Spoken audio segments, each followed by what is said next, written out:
Pitch, network and learn with industry leaders in the fast-moving world of digital-first content. Only at the TellyCast Digital Content Forum 2024, Europe's only industry event dedicated to the digital-first content sector. With speakers from Meta, Snapchat, TikTok, Twitch and many more, the TellyCast Digital Content Forum takes place at the BFI South Bank in London on the 7th of November. Panels, keynotes and masterclasses during the day will focus on creator economics and content monetization, video podcasting, brand-funded digital content, smart multimedia production techniques and more. And new for this year is the Bridge Buyers Lounge, where delegates can pitch their projects directly to the UK's leading digital content commissioners and buyers, including A&E Networks UK, UK TV, ITV Studios, BBC Studios, Blue Ant Media, Quintus Studios, Abacus Media Rights, Echo Rights, and Little Dot Studios. Event sponsors include 4 Studio, Connect Management, Deadline, The Drop, Quintus Studios, Tanuki, and Boom PR. Super early bird tickets are available now from £249.99 plus VAT plus booking fee. But be quick, they're only available for a limited time at that price. Go to digitalcontentforum.com. That's digitalcontentforum.com to get your tickets now. The TellyCast Digital Content Forum. Pitch, network and learn, and gain the knowledge to succeed in the social video economy. TellyCast.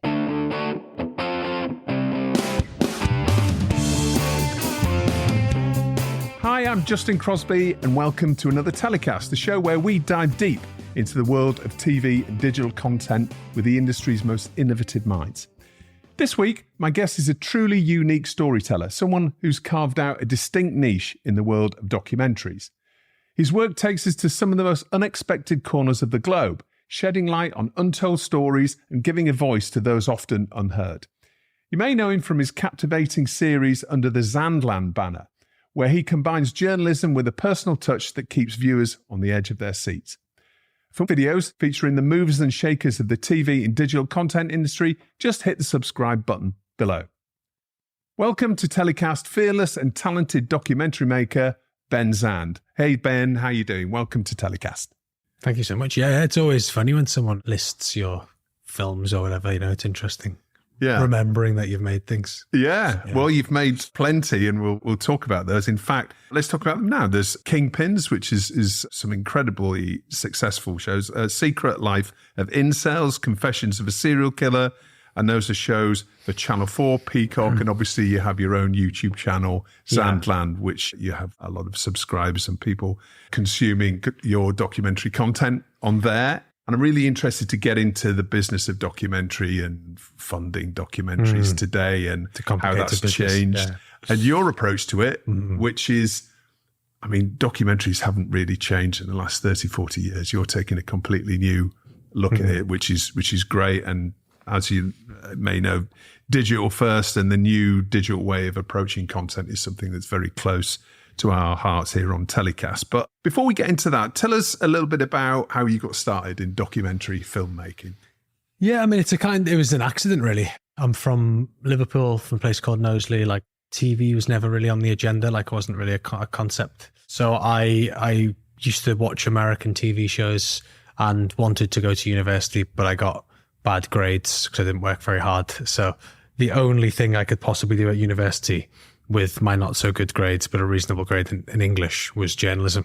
So I went to Edinburgh Napier University, which turned out to be a great university, but I just didn't really think about it, to be honest. Like I didn't really know anybody in TV, didn't really know what journalism was at that point. Someone just said to me, you're okay at English, so you might be a good writer. So I started doing this journalism course, and on the course in the second year was a documentary making kind of session, maybe like a kind of, you had to make a documentary over the course of 3 months. And I just was like, just spellbound, I genuinely was just like, this is the greatest thing in the world. Like, I think at that point, like I've never been like a studious guy necessarily, got not a great kind of attention. So doing something where I could like meet people face to face and ask them questions and be in kind of weird experiences and strange environments, I just like was It's just like, this is the most amazing thing in the world. I made a documentary as like my university dissertation with some funding, £500, which is not much smaller than budgets these days. It was like, so that got me like a flight to Los Angeles, and I made a documentary about Iranians living in Los Angeles, in a place called Torangeles. And then after that, I didn't really know what to do. So I just emailed around, got work experience. I was a nanny at the time. So the woman I was nannying for was reasonably well connected. So she got me some kind of like, you know, like a work experience in Discovery Channel, work experience in, I think, in BBC Scotland, and then I got one in like Edinburgh Evening News. So I tried all these things and didn't really know kind of what I was meant to do. In the end, I think I got a trial at Cineflix and worked on Salvage Hunters. That wasn't really right. And then kind of somehow roundabout found my way into the BBC, because they had done a World Service radio documentary about Iranians in Los Angeles, and I sent them an email because I had a documentary, and then I got a trial. So kind of after working at the BBC for a while, I just wanted to work in video, and I was lucky that at that point, which is kind of similar to these days, you know, it's kind of about digital social media, like this is like 2012, and that was kind of like, you know, how can we make content for Twitter? How can we make content for Instagram? And as someone who was just young, that was like the best asset I had. So I started making short videos, like, you know, 1 minute, 2 minute, 5 minute, 10 minute, and kind of like then, you know, like a lady called Louisa Compton, who's now the head of news and current affairs at Channel 4. I worked on a show in which she let me make 10 to 15 minute like insert documentaries where I'd shoot them, edit them, present them, produce them. And then I started doing BBC Three docs. So it was all just like kind of like, how can I make them bigger and bigger and bigger, and kind of falling more and more in love with this thing, but trying to figure out actually how you make docs. So your documentaries often are tackling really difficult or uncomfortable subjects, or difficult or controversial, whatever that might be. How do you choose the subjects that you go in to feature then? I mean, it's a good question, and I would say it's not a thing that I have a necessarily a simple answer for. I sometimes struggle with the fact that I just choose weirdly dark subjects sometimes, and then I kind of retrospectively I'll be like, why the hell did you make that documentary? That's such a weird thing to make a documentary about. I think I'm just kind of into the unusual sides of life.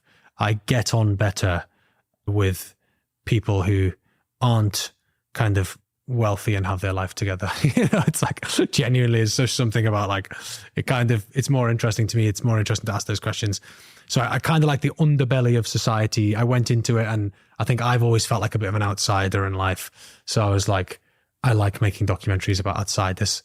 There is a slight problem about that with that from a commercial point of view, in that you need to do mainstream things to get commissions and to get interest. So now it's like, it's trying to have that meeting point between, you know, kind of maybe niche ins, but kind of mainstream out points, you know, so kind of it can appeal to a larger audience.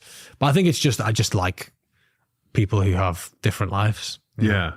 Well, I mean, how do you, I can imagine it'd be quite difficult to balance your personal perspective on an individual or a scene or what, you know, whatever it is, some sort of underground scene that you're going into, and also the need for objectivity when you're telling a story in a documentary. I mean, how would you balance that? Because I don't know. I'm not that judgmental of a dude, in the sense of like, genuinely, I haven't got my own life figured out, in the sense of like, it's not like I just have eternal happiness. So there's still like questions I have about my own life. So meeting other people whose lives are radically different, who kind of don't live to the conventional norms of society, it is just interesting to me. Part of me is like, oh, maybe there'll be some, you know, knowledge here that I find that I otherwise wouldn't have known. So I think, there's certain people that I just downright obviously disagree with. Like, you know, I do things about, you know, people who are killing people or who have racist views or whatever. So, but I think even within that, it's like, obviously that's ridiculous. So I don't really go at it like, oh, I'm going to bring you down. It's more like, where's that coming from? Why do you have those views? Like, how's it got to that point where you've... I think most people have like their own kind of interesting morality. You know, like if you're a drug lord, you think what you're doing is justified. Like you have some version of events that you've come to a conclusion that what you're doing is okay and it makes sense. So I find that interesting. You know, the nuance of life is what's fascinating. And that's what we try and make docs on. Yeah. And I mean, there's some incredibly dangerous and high pressure situations and environments you've come into. I mean, tell us about those. What would you say there's the couple of the most dangerous situations you found yourself in? I mean, danger kind of comes in many ways. I mean, I'd say, I've had like guns pointed to my head a few times, but there was one time in Venezuela, which was very, very scary. And they had like taken us, put us on scooters, and then took our phones from us and blindfolded us and took us up a mountain. And then we got to this room and they put guns to our head and made us kneel down. And then they let us film, and the guy was accusing me of being a policeman. So that's like scary. But I'd say there's less scary moments than there is just awkward. Like, it's very awkward. And the thing about documentaries that's most interesting is like, you're just in other people's spaces. Like, it's not like if I'm doing an interview, even for a podcast, I'll leave here, we'll chat. With a documentary, you're there for 2 days, 3 days, 4 days. They can be really difficult. They can be really offensive. They can be horrible to you. They can treat you badly, and you just have to be like, okay, yeah, cool, no worries. So that's the hardest thing about it, is you have to maintain composure and keep winning them over so that they come back. And that can be really weird, kind of emotionally, because you can really, some of them I just don't like. It's the truth. Obviously, there's some certain individuals you meet, you're just not a nice person. Yeah. And you have to keep filming with them for about 3 days, and you have to maintain that relationship. So the awkwardness is the worst part, because if you don't get on, which sometimes happens, despite the Scouse charm, it's very difficult. But you must have to, with difficult individuals, of which I imagine there's a lot of the people that you've come into contact with are, how you could classify, they are very difficult. Yeah. You must have to really go above and beyond, really, to convince them, to trust unbelievably you. Difficult. Yeah, I mean, it's that's why the kind of the whole Zandland team. If you work with Zandland in development or in access, whatever, it's all just about being someone who can talk to somebody for a long period of time, because it takes months, actually months. Sometimes years. There's a project we've been working on 5 years, and the access keeps coming in and out, and people are allowed to pull out of something if they don't want to be in something, and they're allowed to say no. So it's just about, I think the first thing is just respect the person, have basic respect for them. And then the other is find actual things that you can connect on. Even if someone's very unusual and lives a completely different way of life, there's there's connections you can make. Maybe they like football, maybe they like certain foods, maybe they went to a similar school to you, whatever. You can find those real kind of moments of connection. And then I think it's just consistent, humanity. As long as you treat them nicely, you're kind of not trying to ruin their life. The thing is, we actually don't try and ruin people's lives. We just ask at all, we just ask them questions that the rest of society might ask them. And we explain to them that people won't agree with your views. There's an opportunity to share your views. So that's usually the kind of way. And I'd say most people will say no, because most people don't want to be in documentaries. But the people who end up in it will usually be people who they feel misunderstood. They feel as though they want to be able to share their side of the story. Whether you're a drug dealer, whether you're an incel, whether you've killed somebody, you'll feel as though you've got some kind of justification. And it's not about platforming that. It's about understanding why they are the way they are, because it's actually quite relevant. If you're talking to a criminal, understanding why a criminal commits a crime is useful. Understanding why someone's killed somebody is useful, how they got to that point. But it all starts with whether the person will talk to you. And that's by far the hardest thing, because both me as an individual and the films I make, and the films my company make, it's just about access. But access is the hardest thing, because it's about relationships, and it's about psychology, and you can't control them. So there's a kind of weird business where it's we're pitching ideas that our business can make and eventually make money on, but it hinges on somebody's life. And that person's life is checkered and upside down and not predictable. But then you have to stick to a production schedule, which is very difficult. So it's extremely complicated. It's very stressful. It must be incredibly stressful, oh, God, right? I mean, if you've done a deal with a distribution company to help fund a documentary, and you've got a broadcaster on board, and you're like, okay, we're going to film this drug lord. It's not as if, you're not the person that's in control of that, it's an absolute access, right? Yeah. I mean, you're at the beck and call, and they can decide to not do it at all. Well, it's why documentaries in general, I think, are quite tricky. And I think it's why retrospective documentaries are very, in vogue because retrospective documentaries, you kind of know the beginning, middle, and end from the get-go. I mean, the access is still difficult because you're still dealing with people who are talking about their lives on camera. But we do a lot of observational docs or access docs where like you don't even know what's going to happen. So it's not even just that the access is hard, it's that you don't even know what actually will happen. So it is extremely difficult. And I think it's what makes the film so unique. You know, people will say, oh my God, that's crazy. Like I haven't seen somebody's life like that or been there. And if we could get everybody to agree to being on camera and happy with it, I'd be a billionaire. But you know, it is complicated and so many films fall through as a consequence and we just have to deal with it, you know? Yeah. Because we're not, as I said, we're not actually trying, it's not like we're trying to force people into a doc either. Like they have to want to do it because otherwise you can't really make a good film with them anyway. You know, it's like they have to give you access to their life. They have to be willing to show you their world. So it's very difficult. Do you ever give any of these subjects edit approval? No, I don't.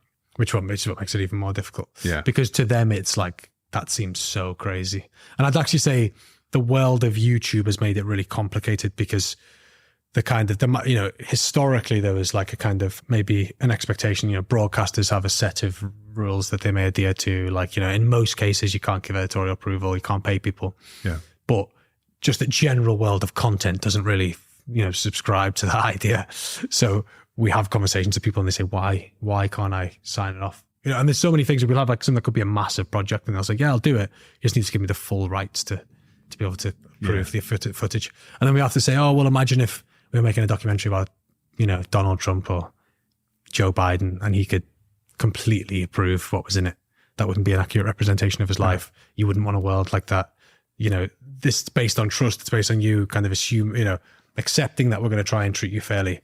But I always understand why someone doesn't want to do a documentary. Like, it's like, you know, it's tricky. Yeah. I mean, it's interesting because you're right at the cutting edge of documentary making. And we've seen over the last few years, documentary making in its wider sense be, you know, these, like the Beckham documentaries and a lot of these where you've got A-list talent and really it's just a vehicle for them. It's a factual vehicle for them and it's a marketing tool for them. And it's not really a documentary, is it? You know, it's scripted. It's a piece of scripted content that purports to be a documentary, and the edit approval on all those things. I mean, where do you well, I mean, I'd say I'm an unusual guy in the sense of like, I come from a very journalistic background, like kind of went through the BBC. And so all that to me, like I do intrinsically have an issue with it.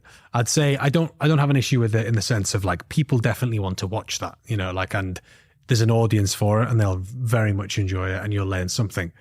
So I suppose if it wasn't a zero-sum game where you could have that documentary and then other documentaries, like maybe there's one about the Beckhams where they don't approve and you get to tell the real story about the Beckhams, you know.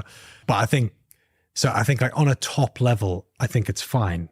And I think there's an audience for it. I think the issue is, we're moving into a space where the other films don't exist. You know, it's kind of predominantly content where the person within that film who the film's about will have approval over it. And it is a bit weird. I think like it means that the stories we have are going to be strange. Like we do a lot of branded docs, but I don't mean actual branded docs. I mean docs where we look into brands, you know. Right. It's the opposite of branded docs. Okay. And it's like the idea of like you do a documentary about Coca-Cola and it's funded by Coca-Cola, or about Big Pharma and it's funded by Big Pharma. You don't want a world like that. You know, it's But when you do documentaries like that though, when you're producing those, and I mean, you're facing down huge corporations with massively powerful lawyers. I mean, how do you go about navigating that? I mean, because so you did an Amazon documentary on Amazon, didn't you? Yeah, tell us about documentary on Amazon. We did one on Shein, did one on Temu, did another kind of few brand kind of oriented docs. I mean, we do it in conjunction. Those ones are in conjunction with Channel 4. We've made some with the BBC as well. I mean, you do it based on facts, you know, you just make sure you have enough evidence. Like you kind of, there's always the threat of them suing you in some capacity, and often they will threaten to sue you, or because we often go undercover in these organizations as well. But it's also bad press for them to try and sue you for it. And often I think they're worried it'll cause even more attention if they're trying to silence a company. So we just make sure it's accurate. That's the thing. You know, there's a lot of lawyers across it. Yeah. We'll make sure we spend a lot of time with what we're saying and make sure that we have multiple sources and that we feel confident and we work with the lawyers. But I mean, they're difficult. And I mean, that's the thing. Zandland does very difficult content. We do controversial stuff that is complicated. Yeah. So I think, like, you know, if I was trying to just, it would be an easier life to a degree.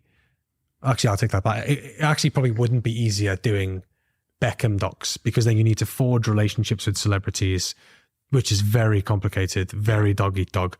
So just all of it is complicated. It's just a different type of complication, you know? Yeah.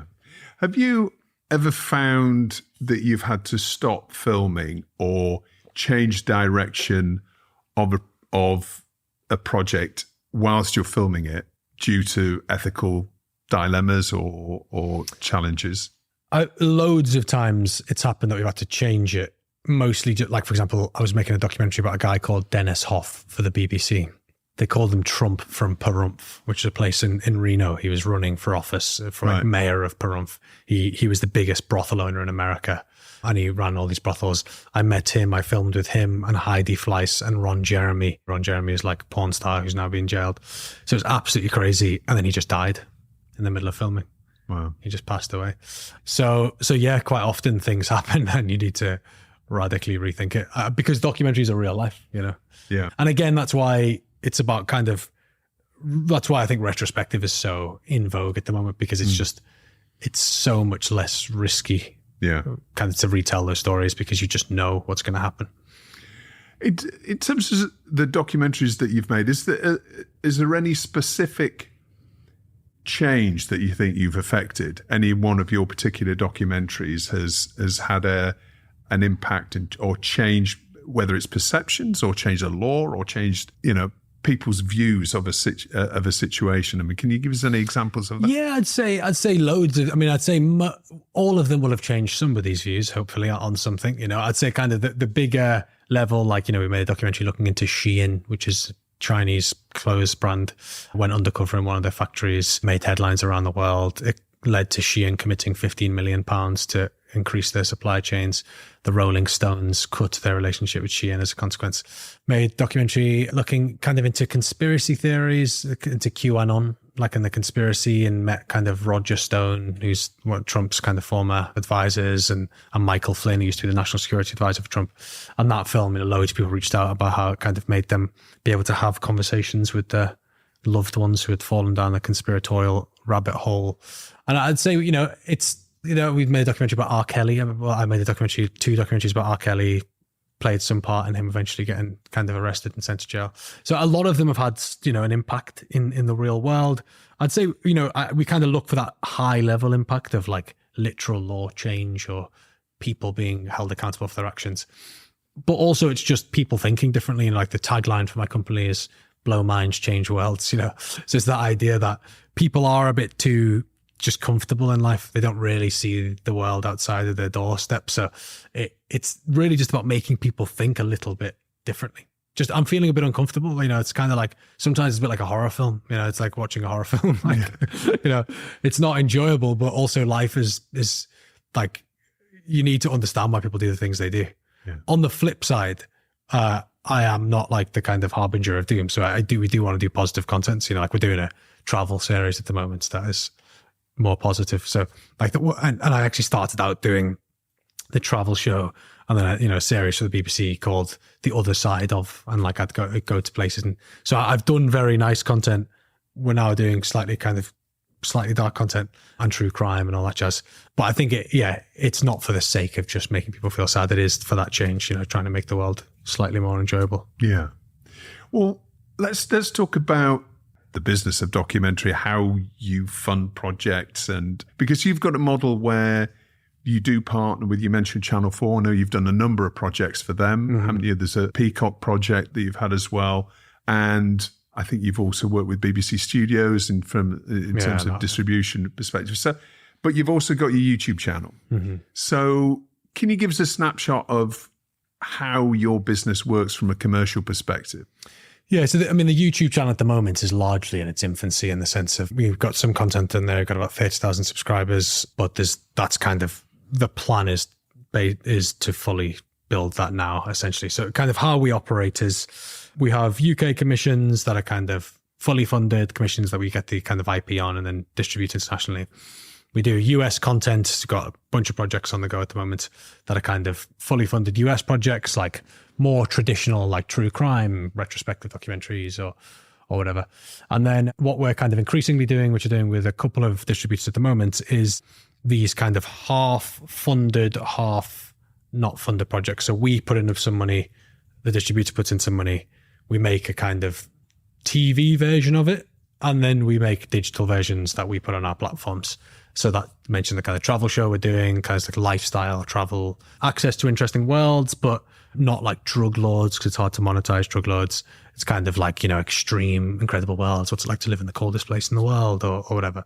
So it's a kind of combination of funding. And then the kind of idea is we build, I care probably more, I definitely care more than most production companies about the brand of Zandland being a platform in and of itself. So Yes. In reality, if I look 10 years down the line, I don't really care if we're making content for Channel 4 or even Netflix. I care, are people going to Zandland to watch content? Can we make money from branded partnerships, sponsorships, subscribers? Can we make our own content as a studio and sell that directly to channels as acquisitions? So then it comes down, you're meeting me very much in the midst of this kind of happening in the way I'm describing it. So it's an exciting time, but then it becomes... Well, it's the whole industry. It's actually really interesting because I think you're right at the cutting edge of this change that's starting to happen. Mm-hmm. You've obviously built a really committed fan base who love the shows that you create. And I think there's clearly the opportunity for you to monetize that and create content without any gatekeepers, content that you want to make for that audience. I'd say the hardest thing about it is actually that TV, in a weird way, is a distraction in the sense of because it takes so long to get conventional TV commissions. Yeah. You have to entertain commissioners. And I was just in LA for 2 weeks, then I went to Edinburgh and it's such amount of work, but then also building your own platform and making original content takes an insane amount of work as well. So part of the balance is how do you manage those two things? Because the digital side of things isn't going to make loads of money at the start. You need time to build that brand. We started putting our content in, I think, March on TikTok. We've now got 60,000 followers, you have 20 million views in that time. So it's pretty impressive. I think, more than 20 million views. So there's clearly an audience interested in that content. And it's now okay, let's just keep building that. And then it's okay, well, how the hell do you fund that? Because if you're not getting a commission from Channel 4 or Netflix, or you're not getting a distributor as part of it, is there a way to fund that yourself? And the answer is yes, but it needs to cost significantly less. So, you need to kind of throw out the entire sense of what you would once think of a budget for a project. Yeah. And you need to say, okay, how do you make an hour-long piece of content for 15 grand? Yeah. Internationally, how do you make and it? how does that work in practice, though? Is that about you investing in your own equipment so you don't hire? Is that, fundamentally, there's a fundamental change in the way that a production company works in order to succeed in funding your own content. Yeah, so fundamentally, you need your own kit. You need to do your own post. You need to, this is for this kind of self-funded model, of course, not necessarily for commissions, but yeah, you need your own kit.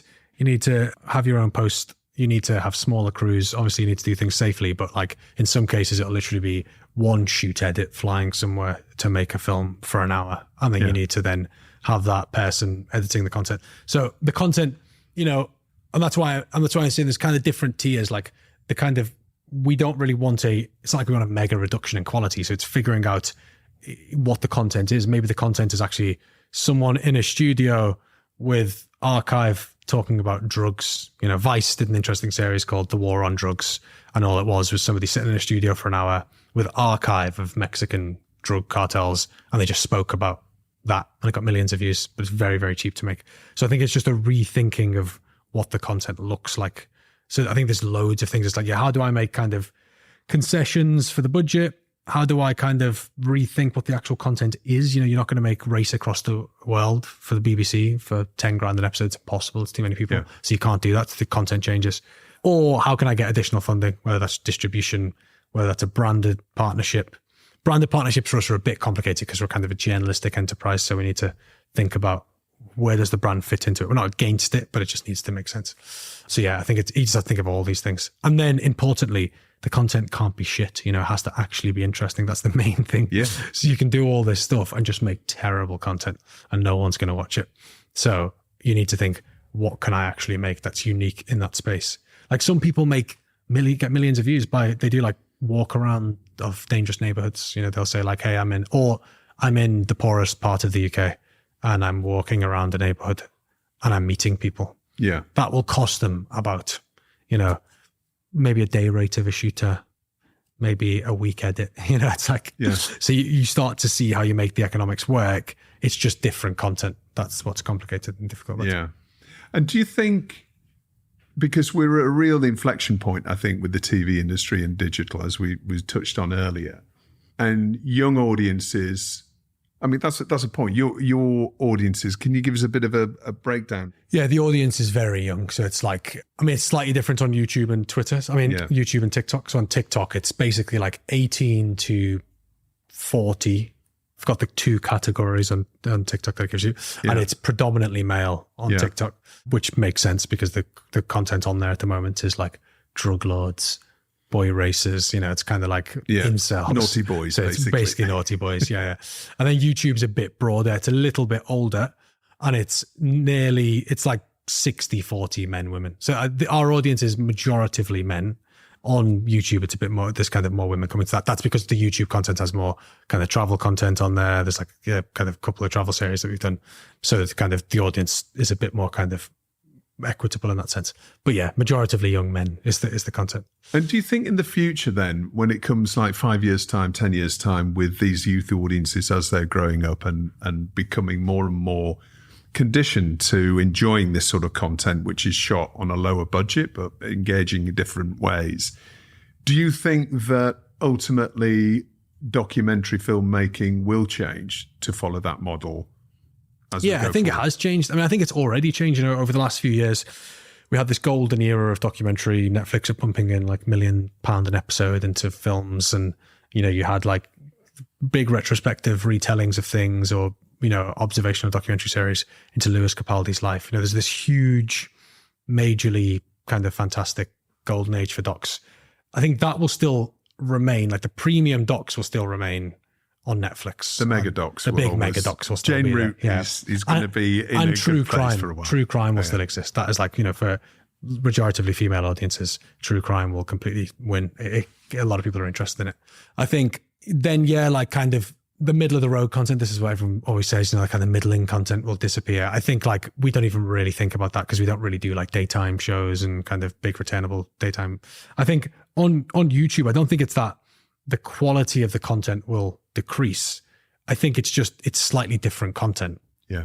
And I'd say like a lot of it is already pseudo documentary content, whether it's like, you know, following someone's life around. You have some big, you know, like this guy called Andrew Callahan. He's got a website, a channel called Channel 5 with Andrew Callahan. He's kind of like a nouveau Louis Theroux type character who goes around America and films these kind of funny videos. And they're like, you know, averagely filmed, but no one cares because it's just the characters and the access. So I think there'll be just a lot more of that. Like there's access to people's lives. That is incredible. There will always be a demand for that. And I think more and more people are picking up a camera and filming their own life, which will be a type of documentary content. The question is, can you have a documentary business that makes documentaries to audiences who will pay for it? And I think the answer is yes. You just have to make them not cost a huge amount of money. Yeah. And it has to be incredible access and unique stories that the average punter can't get, because that's going to always be the appeal. Or, you know, another thing that's massive, really good explainers of the world. Like people love fantastic explainers of individuals telling them, you know, what's going on with Hamas and Israel, what's going, you know, like the people will always be there for that content because they want to understand the world. I think there'll always be like a group of young individuals, not even just young, a group of individuals, educated, they want to know how the world operates on a global scale. Their local media gives them niche, hyper-local news. Their national media focuses on random things. They want to understand the world and they want to understand the fringe aspects of the world because that's what interests them. It feels like they're getting access to something that they wouldn't usually see. So there's an audience for that, and there always has been. Yeah, the question is how to monetize it, of which there is many ways to do it, as we spoke about. Yeah. The documentary filmmaking community in the UK, I might get into a bit of trouble for saying this, but it can be a very old-fashioned. A lot of producers are there's very few young producers, put it like this. And the way that documentaries have been made hasn't changed for years and years. I mean, do you feel part of that documentary filmmaking community? I mean, I guess so, because I am, you know, in reality. I'd say, like, yeah, as I said, I always feel like an outsider in life. It's an insecurity I have, partially Liverpool chip on my shoulder, partially being Iranian in Liverpool. I'd say it is very old-fashioned. The way docs have been made is quite old-fashioned. Like, I was watching a new doc that was released on the BBC today, and I was like, that could have been made 25 years ago. You know, it just feels very old, you know, and I think it doesn't chime up at all with what people are watching on the internet and the styles of the internet. I would say, actually, the great Amazon heist that Zandland made, my company with Uber Butler, which I can't take all the credit because a large part of it was Uber and it was his idea and his style, is a very good example of how to make a doc in a way that feels of the time, that feels like it reaches audiences, that touches on a very important topic, which is Amazon workers' rights, but in a way that feels funny and unique. And I'd say there should be like way more of that being made, but there isn't, you know, and yeah, I think you're right that a big part of it is just the individuals. TV as a whole is old school. You know, it's like, it is still like, it's changing and, you know, there's a lot of schemes for it, but it is still a bit antiquated and a bit samey. It's been the case. It's got better for sure. You know, when I entered the TV industry in 2012 to now, it's a different place, a bit more representative, like a bit more thought process behind things and, you know, different ways of thinking. But I do think that kind of leads to, in the doc world, because it is a reflection of real life, it leads to kind of slightly similar content. So yeah, I'd agree. And I'd say that's actually one of the issues. Like, it's why, you know, all these channels are struggling to get younger audiences with their, obviously that's not just documentary content, that's everything. But in a, you know, dramas, you know, does well, comedy still does well. Docs do struggle for that youth audience. And it's because I think there is so much of it on YouTube that is appealing to people anyway. So they don't feel the need to go onto these channels. And I do think a big part of that is style. It feels detached. Yeah. So given your experiences over the years in creating all these amazing documentaries, is there one story that you really think still needs to be told that you're working on? It's a tricky question. I mean, no, because there's probably like 100 stories that I'd like to tell. You know, it's like, I mean, quite often stories are often too specific in a weird way. You know, like I think why people love podcasts so much is because podcasts tell you a lot about the world. You know, in an 8-episode podcast, you'll literally find about everything, like really niche facts, like things you could never imagine. I think the issue with documentaries quite often is they're just too specific, too honed into one kind of issue, so you don't get the full picture of a story. So I'd say, like, I'd love to do, like, you know, the riots that happened in the UK recently, like the underpinnings of that. Where does that come from? Like, how does society get to that point? Migrants are demonized on that scale. You know, billionaires make people think the problem is average Joe. You know, I think those types of stories, I suppose Adam Curtis-esque, you know, kind of like, let's look at the world from this kind of top level. I'm telling you something about the world. That type of thing is interesting. I think that's like, which isn't just one specific case. Because documentaries these days, like if you speak to a commissioner, it's like we're on single narrative. So what they do is they try and tell a story from the eyes of one person because they're trying to make it like a film, you know? So it's like, we'll tell it about one person who was killed because then you can tell the whole story, but you can't tell the whole story from one person. So I think like it's trying to find like the single narrative through a big event. I think that's what is interesting to me. Like, you know, yeah, how would you tell a story about the riots that tells you about the history of inequality in the UK? I think that'd be interesting. Yeah.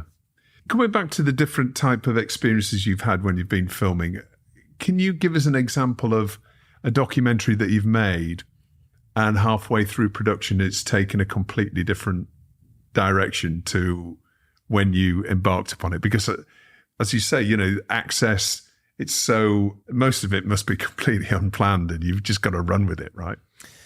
Yeah, I mean, it's a difficult question because I'd say they all do because you don't know what's going to happen. You know, like, as I said, you know, we're not doing kind of movies or retrospective docs. So all of them, you're kind of starting thinking something's going to happen. And the commissioning process is always slightly hilarious because you're just, it's just completely freestyling. It's like, okay, can you write the kind of 5-act structure of what's going to happen? And you're like, I don't know. You know, if I get access to a group of incels, I don't know what the story is going to then become. I mean, that one's an interesting one in the sense of like the main character in it is a guy called D. And, you know, that started from a point of, I was really interested in incels. I'm interested in men in general. Men interest me. I'm a man. Kind of lonely men cause problems in the world. That's kind of conclusion. Lonely, isolated men. And also can often be misunderstood. And, you know, so I thought this is an interesting world. Let's explore it.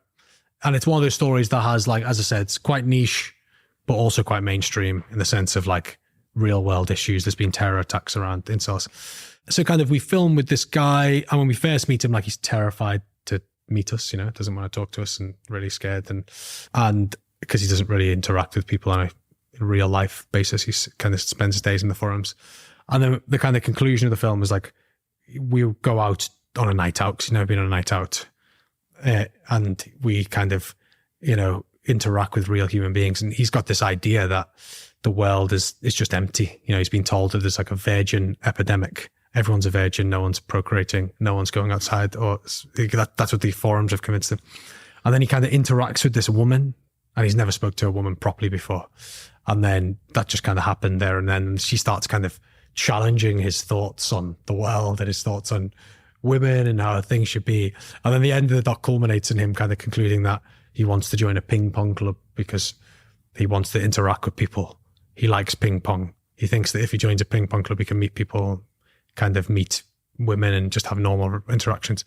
So I think that was just really interesting. You know, it's kind of like, it's an example of like, it's kind of what you want in a doc, which is like someone's life to actually change on camera. That's kind of part of the ambition.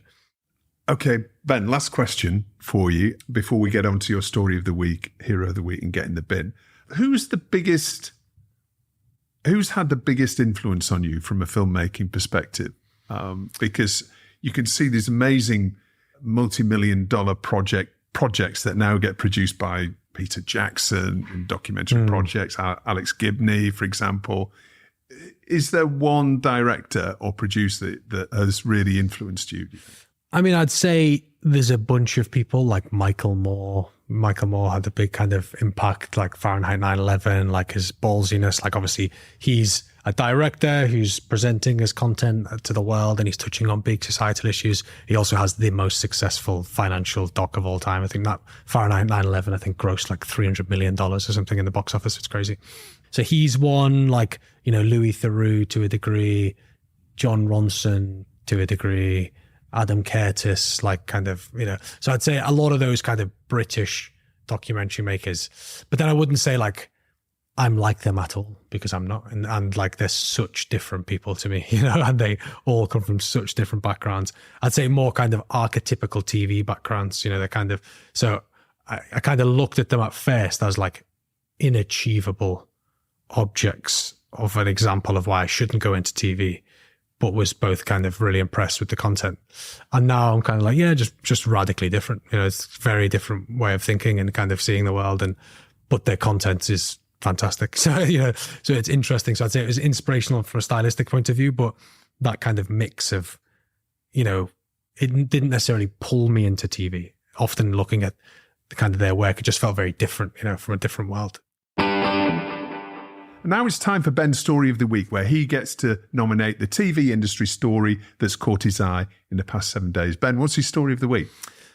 Well, I saw that Label One was shutting down, which is a big kind of factual production company. I mean, it's partially, I'm sure, because it's under a kind of production company label that will have other factual companies and they're just consolidating. But it's kind of, it's a semi-depressing time in TV at the moment for documentary, you know. So I thought that was kind of emblematic of that issue. There's an issue with kind of freelancers struggling for work, which is very depressing, kind of, and makes me upset. So I think like that was slightly somber note. Yeah. And I think it's a sign of the times, as you said. There's a kind of critical juncture of documentaries are changing. I do think Zandland is fortunately at the kind of forefront of said change. But I think it's, you know, documentary content is very important, and kind of seeing the world and getting access to people and all that. And the kind, I suppose the more like, away from the David Beckham, Victoria Beckham docs, kind of making sure they are still commissioned and funded and created in some way is important. So that was part of it. And it must be a worrying time for those older style documentary companies, medium-sized companies, maybe 20 or 30 sort of full-time employees.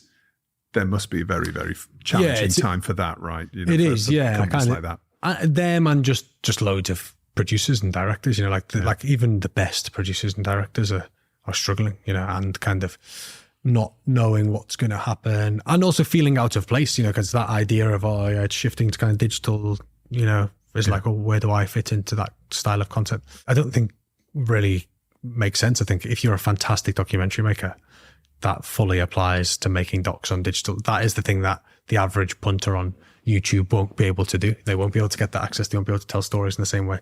So that skill set will always be in demand. It's just the TV world is reorganizing, you know. Yeah.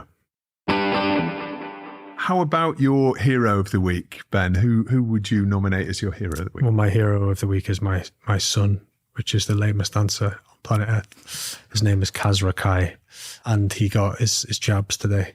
I've just had a child, so my whole life at the moment is lack of sleep and my son, so it's kind of difficult for me to think too much further ahead, which also changes your priorities making films, because now I'm like, it's definitely more commercial in a weird way. I now care less about purpose. I do still care about purpose, but I'm now just like, I need to put some food on the table for this little guy. Yeah. Well, it's an interesting time for you as well, as you talked about earlier on about focusing your company in the longer term as a digital first business. It's going to be fascinating to see how things develop for you. Who or what are you telling to get in the bin? I think probably Elon Musk, which is an interesting answer.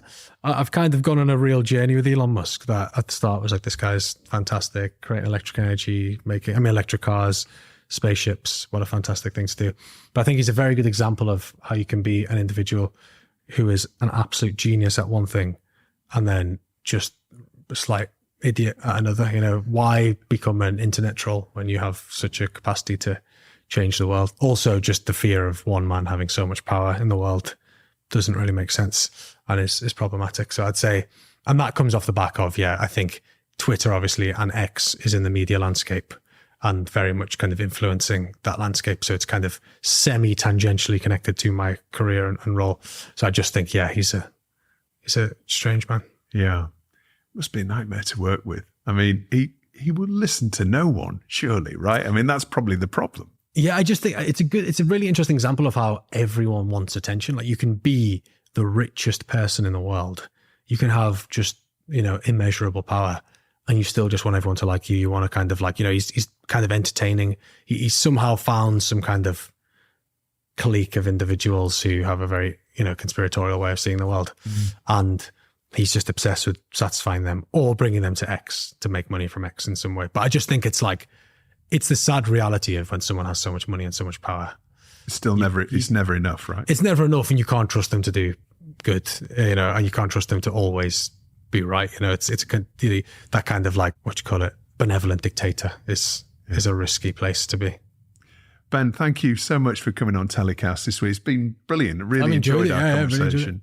Best of luck. What are we going to see next from you in terms of original content on your YouTube channel or content that's been commissioned by broadcasters? What's the next new project that's coming to screens? So there's a couple of new projects. So original content, we're trialing out some true crime, because we do a lot of true crime development for kind of American TV. So we're like, okay, let's try and make some of this ourselves. So we're putting out a kind of TikTok series that'll be a YouTube video, which is about a woman. It's a very cheery subject, whose father was a paedophile, but it's actually quite an inspirational tale where she used the power of TikTok to bring them down. Right. And she's kind of, really funny, and she did it with her sister. So it's a really inspirational story, and it blew up on TikTok as her story. So now we've made it as a kind of doc. And then for TV, we've got I'm doing a doc that's looking into something called looks maxing, which is kind of the male body image and what men are doing to try and men are being kind of held to the standards that women have been held for years, kind of unrealistic body standards, and are kind of getting their legs lengthened and doing kind of crazy things. So it's looking into why are young men looking into that, doing that. And then we're doing a project with a journalist who's won 11 Emmys. His name is Isabel Young. She's also my fiance. and we're doing an investigation into a big brand that she's doing. And then we've got a couple of other projects. We're doing one about the riots as well. So lots of things. Lots to come. Well, I wish you all the best. I can't wait to see them again. Thanks a lot, Ben. Thank you so much. Appreciate it. Well, that's about it for this week's show. I hope you enjoyed it. TellyCast was produced by Spirit Studios and recorded in London. For videos featuring the movers and shakers of the TV and digital content industries, just click the subscribe button below. We'll be back with another show next week. Until then, stay safe.